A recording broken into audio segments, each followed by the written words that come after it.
Step into Value Zone. Value Zone. Hypermart. Button Cheru. నమస్తే welcome to Suman TV. Telangana ప్రభుత్వం కీలక నిర్ణయం తీసుకుంది. బీఆర్ఎస్ అధ్యక్షుడు మాజీ ముఖ్యమంత్రి కేసీఆర్ కు భద్రతను కుదించింది. తెలంగాణ రాష్ట్రానికి 10 ఏళ్లు సీఎంగా ఉన్న కేసీఆర్ కు ఇప్పటివరకు జెడ్ కేటగిరీ భద్రత ఉండేది. దానిని ప్రస్తుతం వై కేటగిరీగా కుదించారు.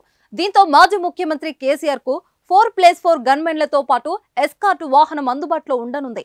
అలాగే ఇంటి ముందు సెంట్రీ ఇవ్వాలని ప్రభుత్వం నిర్ణయం తీసుకుంది.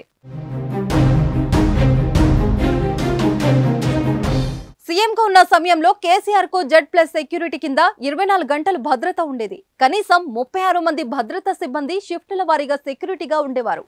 జెడ్+ సెక్యూరిటీలో భాగంగా పైలట్ ఎస్కార్ట్ కారు నిరంతరం అందుబాటులో ఉంటాయి. జెడ్+ కేటగిరీలో భాగంగా రక్షణ కల్పించే ఎన్ఎస్జీ కమాండోల దగ్గర MP5 సబ్మిషన్ గన్లు, AK-47 రైఫిళ్ల సహా అత్యాధునిక ఆయుధాలు ఉంటాయి. తాజాగా ఈ సెక్యూరిటీని రాష్ట్ర ప్రభుత్వం కుదించి వై కేటగిరీ భద్రత కేటాయించింది. బీఆర్ఎస్ ప్రభుత్వంలో ఐటీ మంత్రిగా ఉన్న కేటీఆర్ కు సైతం సాధారణ ఎమ్మెల్యేకు ఇచ్చిన భద్రతనే కేటాయించారు. హరీష్ రావుకు 2+2 భద్రత ఇచ్చారు.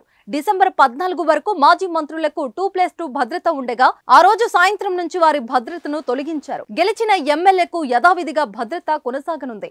బీజేపీ నుంచి రాజాసింగ్, ఎంఐఎం నుంచి అక్బరుద్దీన్ ఓవైసీకి భద్రతను కొనసాగిస్తారని సమాచారం.